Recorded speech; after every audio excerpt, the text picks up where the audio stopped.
profilaxia. Esto significa lo que vimos los 10 mandamientos, ¿se acuerdan?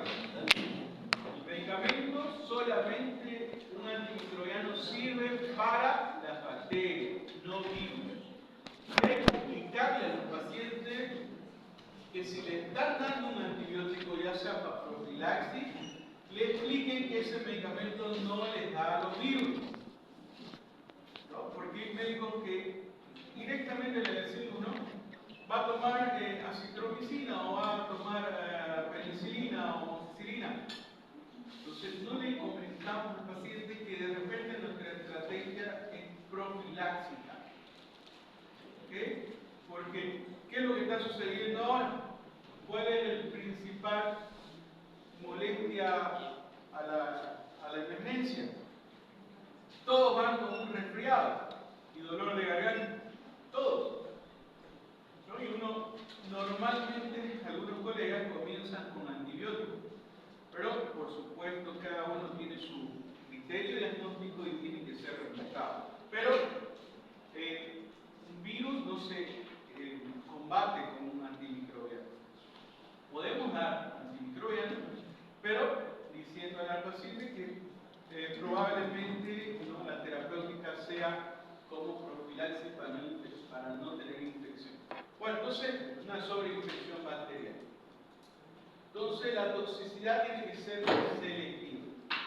Mínima toxicidad al hospedador, larga vida media plasmática, una buena distribución del medicamento, baja unión a las proteínas plasmáticas, administración oral y parenteral, ausencia de reacciones adversas e interacción con otras drogas ocupadas. ¿No? Entonces, estas son las características de un antimicrobiano ideal. ¿No? Algunos conceptos que ustedes van a ver, y quiero que los sepan, que algunos antimicrobianos le llaman desinfectantes, que son los desinfectantes. Solo se aplican a sistemas inanimados, ¿no? Eliminan la carga microbiana total. Se llaman desinfectantes. Se llaman satinizantes. Solo se aplican a sistemas inanimados y disminuyen la carga microbiana total, igual, ¿no?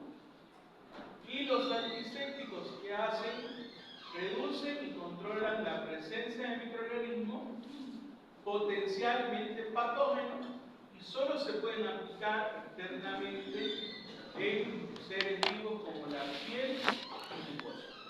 Los antisépticos son normalmente lo que nosotros hacemos, ¿no? Cuando hacemos un procedimiento en lavar las manos y tienen estas características. Los antimicrobianos tópicos, ¿no? De uso tópicos en algunas situaciones sistémico, reducen y controlan la presencia de microorganismos que han invadido el tejido y actúan en el organismo, ¿no? Pudiendo ser ingeridos, absorbidos por piel o inyectados. Vamos a tratar de que este concepto de uso tópico y de uso sistémico está relacionado por la distribución en todo el organismo y de uso tópico local, ¿no? Está relacionado solamente a una superficie limitada de la piel. Ahora, ¿cómo clasificamos a los antimicrobianos? Según su efecto pueden ser bacteriostáticos.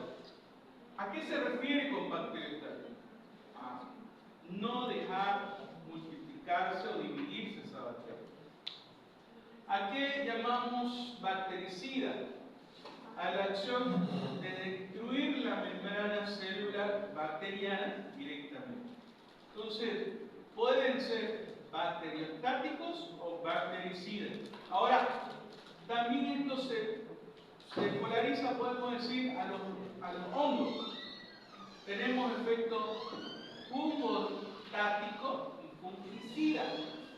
O sea, también tienen estas características, ¿no? Lo que hablamos hace rato. Entonces, bacteriostáticos, antisépticos, fungicida, bactericida, también relacionados con los virus, pero cuando hablamos de estos efectos tenemos que especificar, ¿no?, si es hongo, si es virus o si es bacteria. Estructura química. La estructura química, el espectro de acción y el mecanismo de acción. Estructura química. Por ejemplo, los beta-lactanos tienen un anillo, beta-lactanos, todos tienen. Los macrólidos, ¿no?, tienen también su característica, ¿no?, químicamente hablando.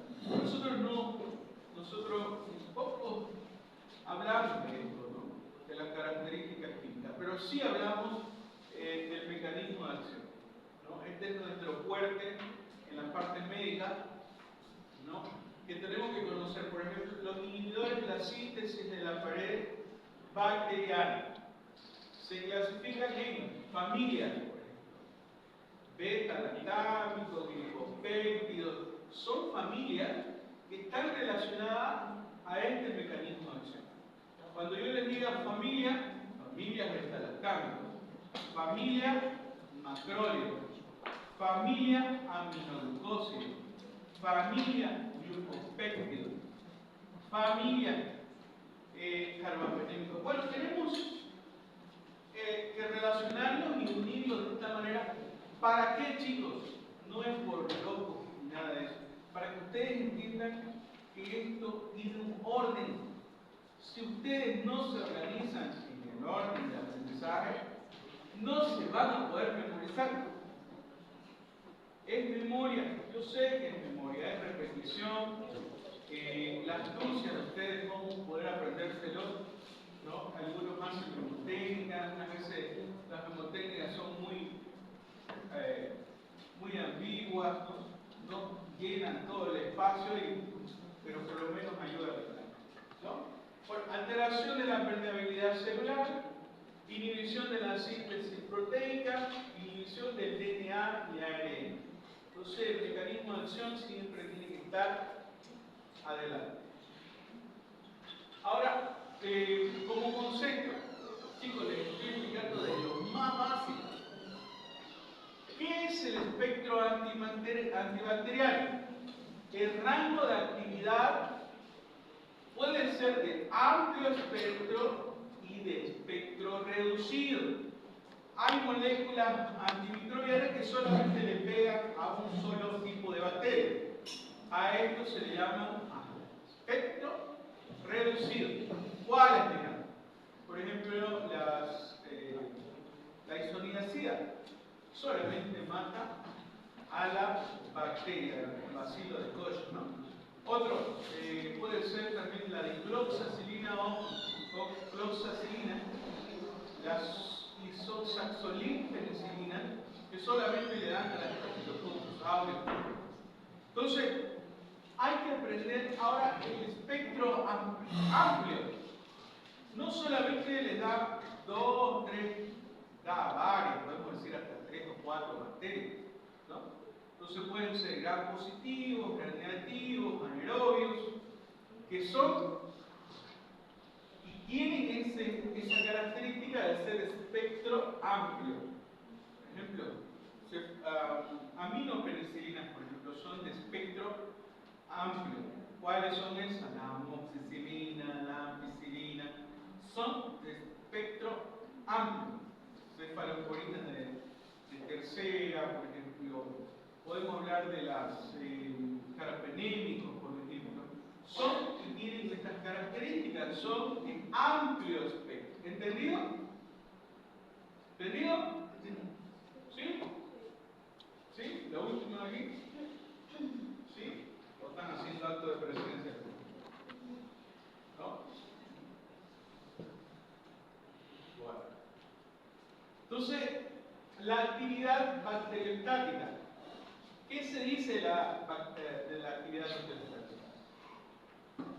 Valor de la actividad antimicrobiana e inhibe el crecimiento del microorganismo. Entonces, el concepto bacteriostático está Otro concepto que van a leer en los libros de farmacología, el CMI, es la inhibición de la concentración mínima antibacteriana.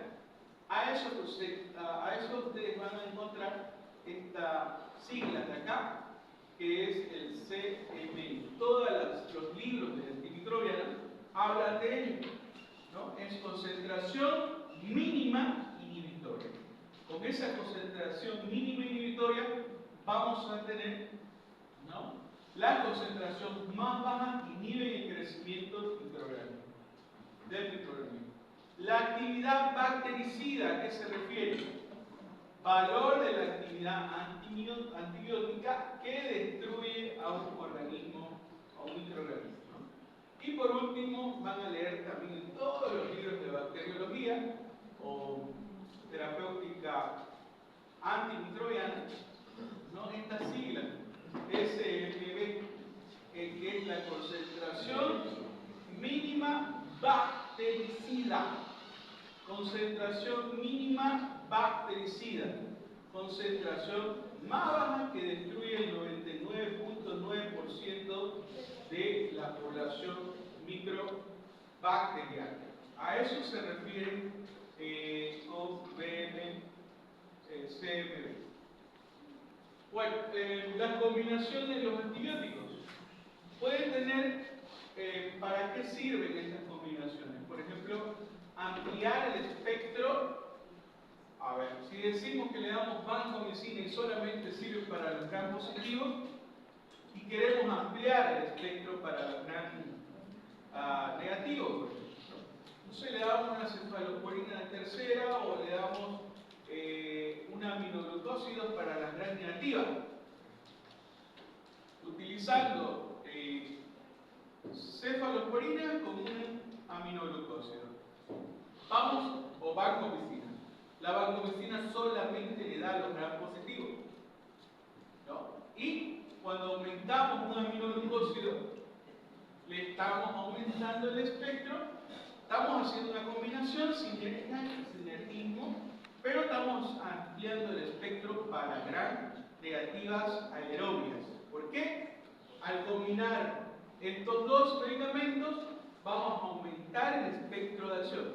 Vancomicina solamente le da los gram positivos, pero si nosotros aumentamos una molécula farmacológicamente hablando que es para los gram negativos, como los aminoglucósidos, pues vamos a tener la combinación antimicrobiana relacionada con ampliar el espectro de acción, obtener un sinergismo terapéutico mayor y prevenir la resistencia en cuanto a la terapéutica. Hay varios ejemplos de esto. Por ejemplo, los pacientes que toman para la tuberculosis utilizan 4 medicamentos, ¿no?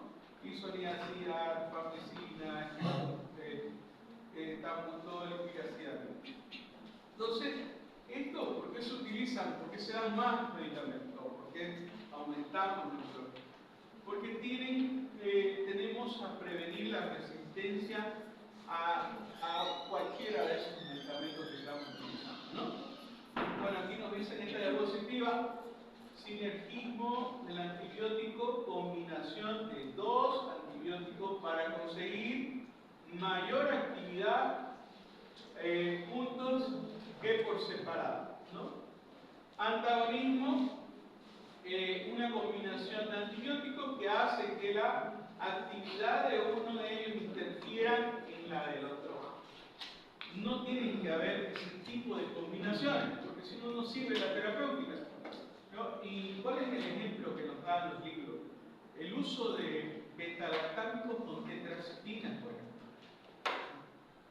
Esta es una combinación malísima, ¿no? ¿Por qué? Porque produce antagonismo en su espectro y en su relación, en su mecanismo de acción, ¿no? Entonces, tenemos una actividad antagónica y hay que tenerlo en cuenta siempre que podemos cometer este error. Por eso hay que siempre tener en cuenta el sinergismo que nos hace la terapéutica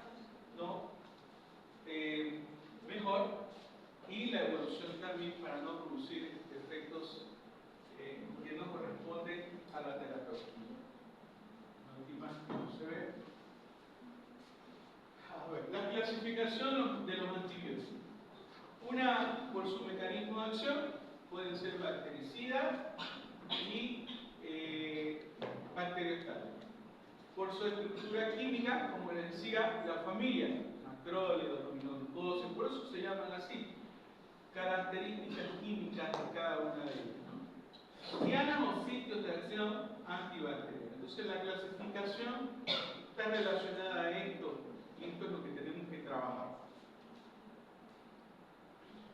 Nos dice la clasificación en función del sitio de acción, sobre la pared celular, sobre la síntesis proteica, sobre la síntesis de los ácidos nucleicos y la inhibición metabólica.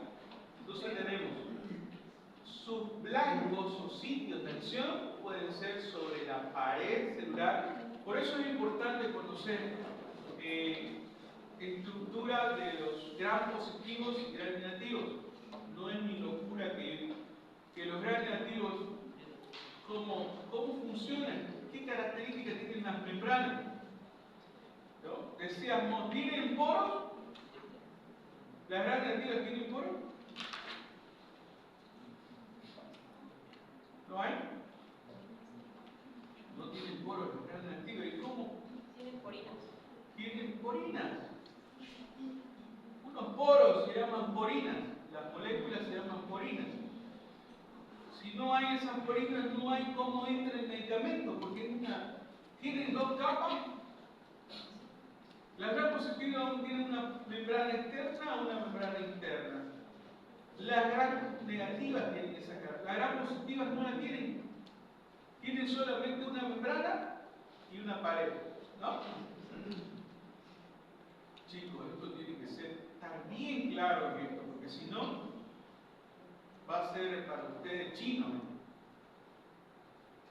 Bueno, entonces nuestra clasificación en función al sitio de acción, sobre la pared, sobre la síntesis proteica, sobre la síntesis de los ácidos nucleicos e inhibidores del metabolismo.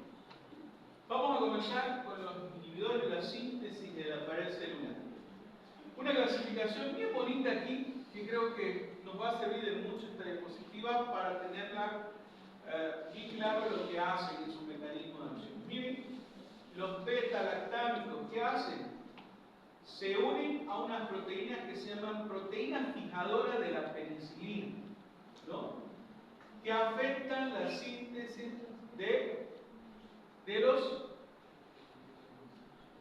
los péptidos glicanos, la formación de los péptidos glicanos. Entonces, esta molécula farmacológica se une a una proteína blanca, que es la proteína fijadora de penicilina, y lo que hace es inhibir la síntesis de formación de la pared que están formados por los péptidos glicanos. La transpeptidación, el enlace que forman esas moléculas, al formar la pared bacteriana. Entonces, esa es mi célula blanco cuando utilizamos un medicamento, un beta-lactano. Glucopéptidos, que está relacionada, impiden la elongación de las también péptidos glicanos, ¿no? Los glucopéptidos, ¿cuáles representan los glucopéptidos?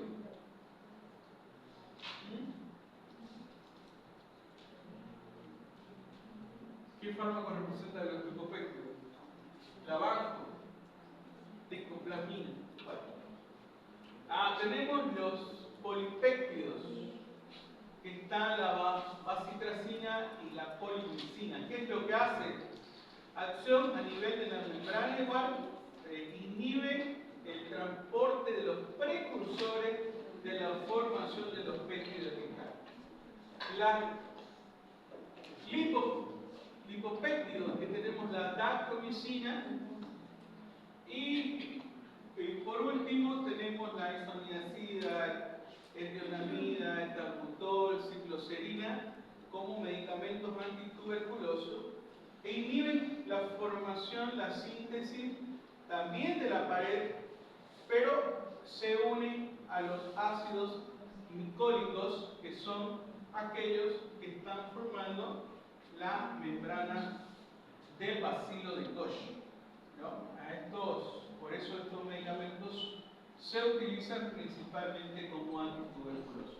Entonces, el mecanismo de acción tiene que estar muy claro, porque se los van a preguntar en el examen. Yo se los voy a preguntar, en el examen oral se lo vamos a preguntar, y de aquí comienza una carrera de preguntaderas en todos los años de este tipo de estudio que se le hace a cada antimicrobiano.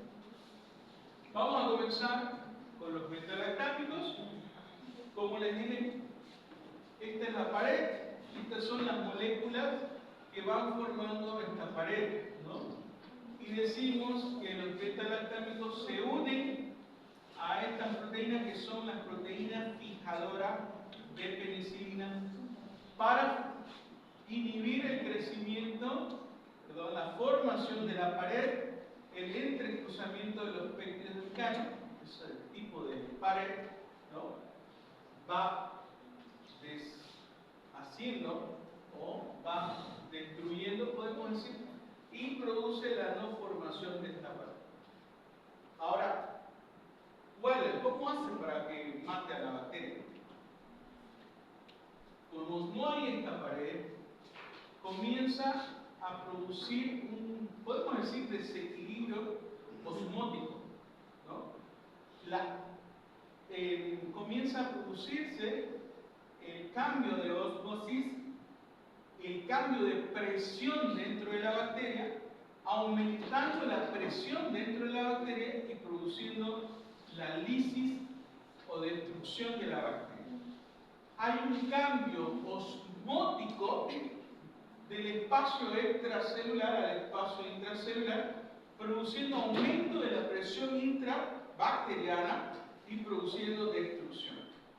De esa manera es que funcionan este tipo de moléculas.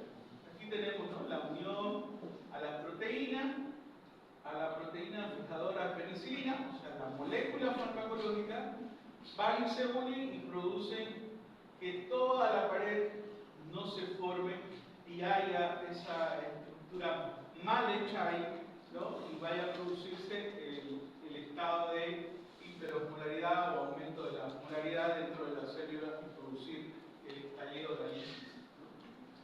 La estructura química, bueno, aquí vemos a los beta-lactámicos en una clasificación que vamos a ver. Este es el anillo beta-lactámico, y bueno, sus ramificaciones le dan las características a la clasificación. Tenemos la penicilina, la cefalosporina, que tienen las ramificaciones, pero se mantienen los anillos beta-lactámicos, y es por eso la familia que corresponde. Ahora, tenemos medicamentos o moléculas que tienen una actividad química, como por ejemplo los inhibidores de la beta-lactamasa. ¿Qué hacen estos, no? Hacen resistencia de las bacterias a los antibióticos beta-lactámicos. Se debe a la producción de beta-lactamasa. En realidad, los inhibidores de la beta-lactamasa solamente actúan a este nivel, a esta molécula, ¿no? La destruyen, y tenemos varios compuestos químicos que son el ácido glaulánico, sulbactam, tazobactam, que se llaman inhibidores de la beta-lactamasa. Seguramente que han escuchado amoxicilina más ácido glaulánico, por ejemplo, ¿no? El ácido glaulánico es una molécula, no es un antimicrobiano, es una molécula que va a cambiar químicamente y va a dejar inutilizable a la beta-lactamasa. Es más o menos como un jueguito de... Vamos a hacer...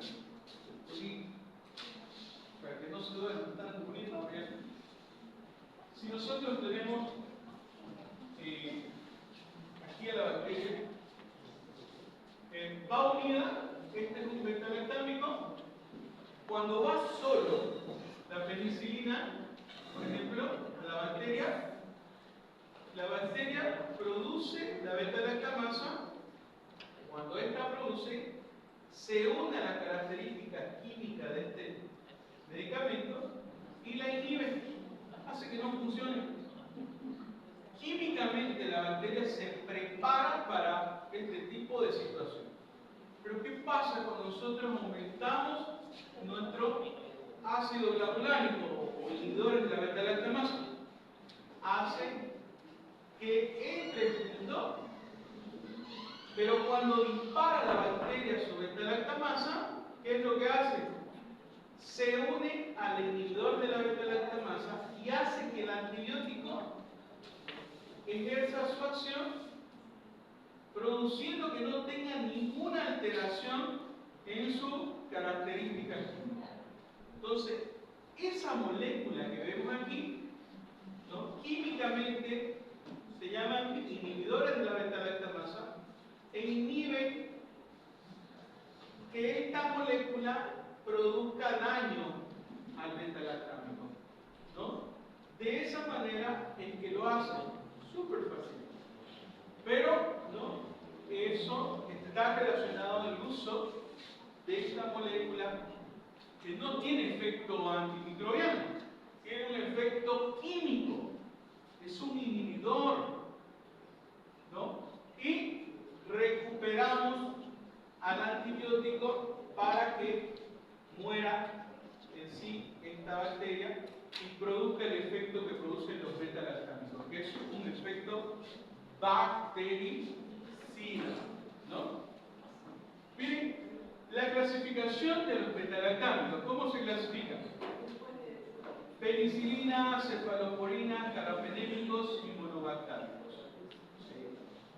Entonces tenemos a las penicilinas, cefalosporina, y vamos viendo que estas características amplían su espectro, ¿no?, amplían sus características químicas en su, podemos decir, en sus ramificaciones, y vamos aumentando el espectro de acción también. Y aquí esto es muy, pero muy importante, ¿no? Las penicilinas naturales, ¿cuáles son? Benzilpenicilina, la penicilina G, fenoximetilpenicilina, que es la penicilina B. Me dirán, doctor, ¿cuáles utilizamos acá? Las penicilinas naturales se clasifican: penicilina benzatínica, procaínica, sódica, potásica, que todas estas tienen sus características. La penicilina benzatínica y procaínica se llaman de depósitos, por si acaso. ¿Por qué depósitos? Porque su vida media o su acción está relacionada a más de un día o 2 días. Por ejemplo, la penicilina benzatínica, 28 días, por ejemplo. Por eso que se da solamente una dosis. Y hay penicilinas, por ejemplo, que vienen con nombres comerciales y vienen 3 en 1. Terbosil, la terbosil, por ejemplo, el triapain. Terbosil son 3 medicamentos y son penicilinas naturales. Son benzatínica, procaínica y sódica. ¿Y qué es la diferencia? Me dirán que son más potentes de los otros. Resulta que lo único que la diferencia es la vida media de cada una y sus características. Por ejemplo, la benzatínica podemos decir hasta 28 días. Imagínense. La procaínica podemos decir 24 horas. Y la sódica podemos decir hasta 6 o 4 horas. Entonces, todas estas moléculas son y están relacionadas con su espectro o actividad. El Streptococcus, beta hemolíticos y mayoría de los Streptococcus. Meningococo, la mayoría de los anaerobios eran positivos. Bueno, y tenemos una limitada actividad frente al estafilococo y pobre y frente a gram negativos aerobios y anaerobios. Entonces, la terapéutica se limita, vamos, solamente al uso para el estreptococos y el meningococos. La penicilina resistente a las penicilinasas. Aquí tenemos esta clasificación. Tenemos de uso actual, por ejemplo, cloxacilina, dicloxacilina. La nampicilina ya no se utiliza. Solamente utilizamos en nuestro medio cloxacilina, oxacilina y dicloxacilina. Esto lo van a utilizar todos los días. Cuando ustedes tengan su consulta, vienen los niños principalmente con enfermedades de piel, ¿no? El Staphylococcus aureus metilosensible son el tratamiento ideal para este tipo de moléculas farmacológicas. Tenemos las penicilinas de amplio espectro. ¿Cuáles son? Una clasificación de familia que se llaman aminopenicilinas, seguramente que habrán escuchado. Las aminopenicilinas son ampicilina, amoxicilina y tenemos de amplio espectro la ureidopenicilina, que es la piperacilina. ¿Okay? Estas, como su nombre lo indica, amplio espectro. Gram positivos, gram negativos, ¿no? Y tenemos a la gram negativa, por ejemplo, un excelente tratamiento con piperacilina. Tenemos los beta-lactámicos inhibidores de la beta-lactamasa, como amoxicilina más labolánico, piperacilina más tazobactam, ¿no? Que estas mejoran su espectro a las bacterias que tienen y liberan enzimas que son destructoras de la beta-lactamasa, ¿no? Las cefaloporinas, su mecanismo de acción es el mismo que las penicilinas, por eso la familia, ¿no? Beta-lactámicos, familias, penicilinas, cefaloporinas, monobactámicos y carbapenémicos, ¿no? Esa es la familia. El mismo mecanismo de acción, si ustedes me preguntan, el mecanismo de acción de la cefaloporina de tercera generación, ceftriaxona, ¿cuál es? Mecanismo de acción de la ceftriaxona.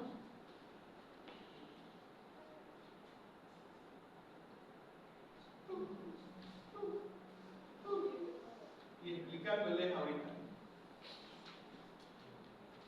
Mecanismo de acción de la amoxicilina.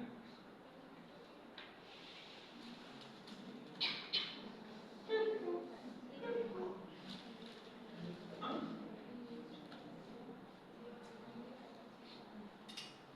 Ya, ¿qué hace? ¿Qué se une? ¿Cómo lo hace? Produce, se une, causa. Está bien. Si yo les pregunto amoxicilina, si yo les pregunto dicloxacilina, ¿cuál es su mecanismo de acción de la dicloxacilina? La última de esta fila.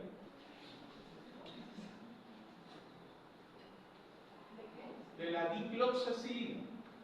No sabe. Aquí la última. Tampoco. El último. Tampoco. Ahí. Tampoco. Es el mismo mecanismo de acción de todos los beta-lactámicos. ¿Qué hace? Se unen a las proteínas fijadoras de penicilina, inhiben la transpeptidación, o sea, la formación de la pared bacteriana, produciendo que no se formen los péptidos glicanos. Y esto causa una debilidad en la pared y no la formación. Lo que hace un desequilibrio osmótico, produciendo aumento de la osmolaridad y produce explosión o lisis de la membrana. Eso hace todo lo que tomamos. Penicilina, cefalosporina, monobactamina, carbapenem. Dentro de las penicilinas, la G, penicilina benzatínica, procaínica, sódica, potasio. ¿Cuál más hace este mecanismo de acción? La isoxazolil penicilina, que son cloxacilina, dicloxacilina, oxacilina. ¿Cuáles hacen estas? También las que tenemos acá, la cefalosporina, de primera generación, ¿no? La segunda generación, todas hacen esa. Ese es un mecanismo de acción.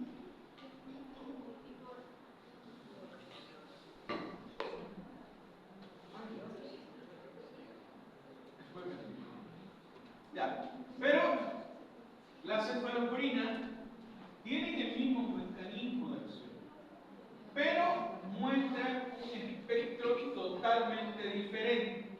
El espectro está relacionado a qué bacteria es sensible antimicrobiana. Por ejemplo, las cefalosporinas de primera generación son para gram positivos, a excepción de algunas enterobacterias. Por ejemplo, ¿cuáles? Escherichia coli, Klebsiella. ¿Lo ven? Bueno, ¿son enterobacterias? Sí. ¿Y sirven para qué? Si yo les digo sirve para la Escherichia coli, ¿qué enfermedad produce la Escherichia coli? ¿Ah? Normalmente infección del tracto urinario. La anterior semana fui a ver un pacientito, me dice: doctor, por favor, quiero que lo vea a mi hermano. Ya me dice, fui y lo vi, hice una atención en casa. Estaba siendo tratado en una clínica que eso no voy a decir nombre ni nada, pero tenía un acceso en muslo, a este lado. Cuando hice la curación, me dice: no, es superficial nomás. La secreción de pus era como un grifo. Cuando hice una curación, salió así, como el grifo, con un olor fétido, fatal. Y el tratamiento le estaban dando solamente cefalosporina de primera generación. Bueno, el tratamiento de elección para piel y partes blandas, cefalosporina de primera generación, es correcto. Pero la profundidad y las características eran totalmente diferentes. Hicieron un cultivo, bueno, se hizo hacer el cultivo, fui, drené, hice la curación, le dije: no tenemos que cambiar el medicamento. No le dije nada más, ¿no? Le dije que lo que tenía que decirle a su médico, no quería meterme más. Pero cuando se hizo el cultivo, salió Escherichia coli. ¿Por qué Escherichia coli a este nivel? Y una persona que no es cualquier persona, o sea, estamos hablando de personas que tienen educación de medicina. ¿Por qué creen que ahí es Escherichia coli?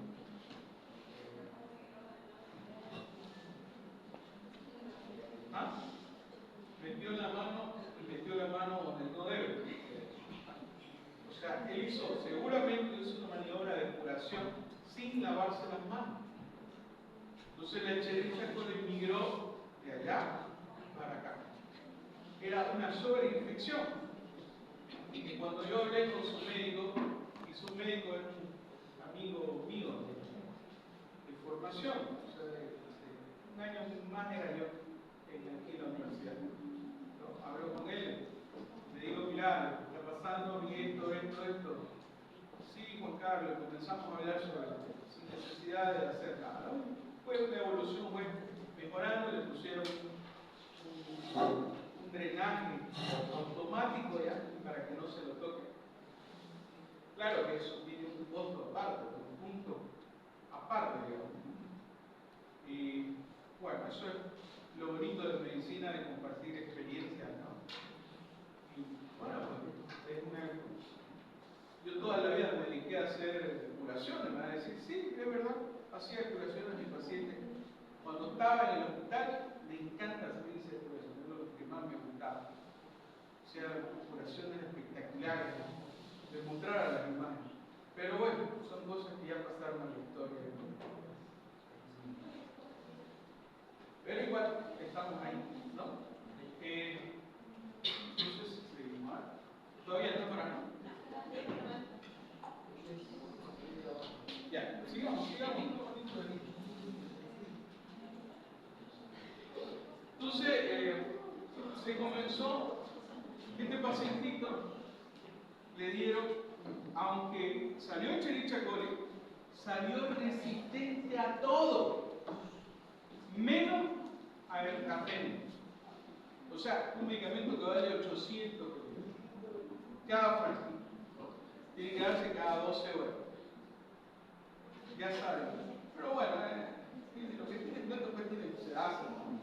Otra cosa es no tener, claro, normalmente este tipo de situación. ¿Por qué tanta resistencia? ¿Por qué tantos medicamentos por resistir? Porque seguramente se automedican. Cuando tenés plata vas a irte a comprar, pues deme lo mejor de lo mejor. En la farmacia, se les brillan los ojos, ¿no? Los farmacéuticos. A este le vamos a dar lo más caro. Y le dan lo último, le dan un medicamento que sirve para todo. Amplio espectro. Y cuando acordamos, resistente a todo. Y le comenzaron piperacilina más tazobactam. Le cambiaron al café, porque era resistente a la pipe. Matazo, medicamentazo, ya, chao. Así estamos más o menos. Por no aprender farmacología. Bueno, entonces, pero, bueno, hay diferencia, ¿no?, en el espectro. Son resistentes muchas veces a la lactamasa, dotada de una semivida más prolongada, por eso se puede dar hasta una vez en 24 horas, 1 gramo. Pero tiene que ser tiempo dependiente. Los beta-lactámicos son tiempo dependientes y eso tiene que ir en su cabecita de ustedes. ¿Por qué? Porque tienen que ir a su hora, tienen que tomarse a su hora y no tienen que suspender porque la terapéutica comienza a darle factura. O sea, si es que no cumple con la adherencia del tratamiento indicado por su médico. Esta clasificación está relacionada, ¿no?, a su espectro de acción, podemos decir, características químicas, por ejemplo, de primera generación. ¿Cuáles son? Cefaloquina, cefazolina, cefapirina, cefalexina, cefradina, cefradofilo. Bueno, vienen a ser para gram positivas y algunas enterobacterias, como les dije hace ratito, ¿no? Entonces, pensar en segunda generación, cefaflor, cefamandol, cefaloxima, ¿cuál es lo más importante y de uso actual? En nuestro medio no se utilizan de segunda generación, pero sí la tenemos en la cefaloxima, tanto por vía oral como por vía endovenosa. Tenemos la de tercera generación, la de segunda generación, gram negativa, gram positiva. No pseudomonas, no le dan a la pseudomonas, pero sí algunas anaerobias, ¿no? A las anaerobias tienen ya la segunda generación actividad, pero su actividad antimicrobiana es mitad gram positivo y mitad gram negativo. Mejoran su espectro para las gram positivas las de tercera generación y todas se utilizan. En nuestro medio se utilizan todas hay. Hay ceftriaxona, cefotaxima, cefixima, todas las tenemos, ¿no? Y son muy utilizadas en nuestro medio y solamente les dan, por supuesto, mejora para la gran negativa, más que la primera generación, por supuesto, y disminuye para gran positivo. Pero la mejora en el espectro está relacionada con la gran negativa. Las de cuarta generación, podemos decir, las antipseudomonas, tenemos la ceftazidima y cefpoperazona. ¿Cuál se utiliza más frecuente? La ceftazidima, que es para antipseudomonas. Cefalosporina, sí, ustedes apréndanselo porque les van a preguntar ahora, en el examen, en el internado, en cuarto año, en quinto, todos los años repiten esto. Y seguimos repitiendo y siguen fallando, siguen no acordándose. ¿No? Yo sé que memoria, cada doctor escucha eso, hay que repasarlo, sí o sí. Hay que hacerlo con mano, escrito con sus manos, para que se pueda, háganse una hojita, una 100, un librito, para hacer esto y repetirlo en la clasificación. Principalmente por las que más se utilizan en nuestro medio. Estamos hablando y la van a hacer seguramente en sus clases. De cuarta generación tenemos la ceftirona, que dice, mejoran a las de tercera para la gran negativa, ¿no? Y se mantienen para gran positiva. Tenemos la de quinta generación, no está aquí en esta diapositiva. Se llama la ceftarolina. La ceftarolina, quinta, le da para tratamiento de Staphylococcus aureus metilo-resistente. Solamente le da en la terapéutica a ese tipo de bacteria y que utilizamos, por ejemplo, si el paciente no tiene resistencia a la isoxazoline, como tiene resistencia, por ejemplo, a la vancomicina, recién podemos utilizar una cefalosporina de quinta generación, que es buenísima. Carbapenémicos y monobactámicos, ¿no? Los monobactámicos tenemos al Astreonal, que solamente le da a los gran negativos aerobios, ¿no? Y tenemos a los carbapenémicos, que su espectro de acción ya es mayor, tanto gran positivo como gran negativos y pseudomonas, ¿no? Y aquí están los que hablábamos hace ratito, ¿no? Imipenem, meropenem, doripenem y ertapenem. ¿Y ahora? Hasta aquí está bien, chicos, repásenlo. Para que sea más, mañana voy a tomar un examen hasta aquí. Mañana. Un examencito de bacteriología. Mañana no te voy a... Sí, me acaban de hablar de que por la reglamentación de medicina, todo obligatoriamente tiene que soltar y ir abajo. Entonces no venimos a las 7:30. Mañana a las 7:30. No podemos quedarnos. 7:30 los espero. Voy a buscar una aula y... De verdad, sí. No podemos, no tenemos que atrasarnos.